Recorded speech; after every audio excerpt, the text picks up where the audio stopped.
வணக்கம். நம்ம just cook சேனலை யூடியூப்பில் சப்ஸ்கிரைப் பண்ணியோ இல்லை ஃபேஸ்புக் பேஜை லைக் பண்ணியோ நீங்கள் ஃபாலோ பண்ணிக்கலாம். இந்த வீடியோவில் கொத்தமல்லி கார சட்னி தான் எப்படி பண்ணுறதுன்னு பார்க்க போகிறோம். இட்லி தோசை கூடலாம் வச்சு சாப்பிட்றதுக்கு ரொம்பவே வாசனையாக நல்லாயிருக்கும். எப்படி பண்ணுறதுன்னு பார்க்கலாம். நான் இன்றைக்கி அரை கட்டு அளவுக்கு கொத்தமல்லியை சுத்தம் பண்ணி இந்த மாதிரி கட் பண்ணி எடுத்துக்கிறேன். அதோடைய தண்டு பகுதியும் சேர்த்துக்கோங்க. இலைகளை விட அந்த தண்டு பகுதியில் தான் அந்த கொத்தமல்லியோட நறுமணம் நல்லாவே நமக்கு கிடைக்கும். இப்போ இதை அரிஞ்சாச்சு. நம்ம சட்னிக்கு தேவையானதை வதக்கிடலாம். ஒரு 2 ஸ்பூன் எண்ணெய் சூடு பண்ணிவிட்டு ஒரு சின்ன துண்டு இஞ்சி, 2 பச்சை மிளகாய், 6 பூண்டு பற்கள், இது கூடவே ஒரே ஒரு காஞ்ச மிளகாய் சேர்த்துக்கிறேன். நீங்கள் வெறும் பச்சை மிளகாயும் சேர்த்து பண்ணலாம், இல்லாட்டி வெறும் காஞ்ச மிளகாய் கூட சேர்த்து பண்ணலாம். இது கூடவே 20 சின்ன வெங்காயம் சேர்த்துட்டு வெங்காயம் ஓரளவு வதங்கினதும் ஒரே ஒரு தக்காளி இந்த மாதிரி 4ஆக நறுக்கிட்டு சேர்த்துக்கலாம். இது கூடவே கல் உப்பு கொஞ்சமாக சேர்த்துட்டு நல்லா வதக்கிக்கலாம். தக்காளி வெங்காயம் எல்லாமே நல்லா வதங்குற அளவுக்கு நல்லா வதக்கிக்கலாம்.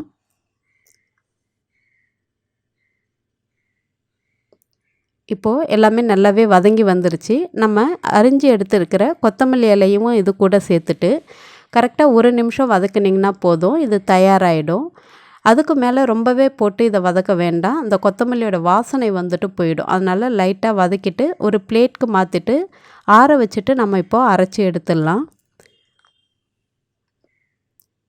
நான் ஏற்கனவே இதுக்கு தேவையான அளவு உப்பு சேர்த்துட்டேன். அதனால் அரைக்கும் போது எதுவும் சேர்க்க தேவையில்லை. வதக்கும் போதே உப்பு சேர்த்துடுங்க. அப்போ தான் நல்லா கலந்து வரும். இப்போ சட்னி அரைச்சி எடுத்தாச்சு. இப்போ எப்படி தாளிக்கிறதுன்னு பார்க்கலாம்.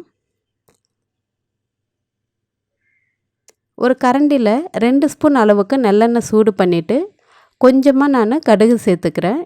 கடுகு நல்லா பொரிஞ்சு மேலே வந்ததும் கொஞ்சமாக உளுத்தம்பருப்பு சேர்த்துக்கலாம். ஒரு 1/4 டீஸ்பூன் போல் ஜீரகம் சேர்த்துட்டு இது நல்லா பொரிஞ்சதும் அடுப்பை ஆஃப் பண்ணிவிட்டு ஒரு கொத்து கருவேப்பிலை சேர்த்து இந்த சட்னி கூட சேர்த்துடலாம். இப்போது ரொம்ப வாசனையான நல்ல காரசாரமான கொத்தமல்லி கார சட்னி தயாராகிடுச்சு. இந்த சட்னியை இட்லி தோசை கூட வச்சு சாப்பிடும்போது ரொம்பவே டேஸ்டியாக நல்லா அட்டகாசமாக நல்லாயிருக்கும். நீங்களும் இந்த சட்னியை உங்கள் வீட்டில் செஞ்சு பார்த்துட்டு எப்படி இருந்துச்சுன்னு சொல்லுங்கள். மறக்காமல் நம்ம சேனலுக்கு சப்ஸ்கிரைப் பண்ணுங்கள். நன்றி, வணக்கம்.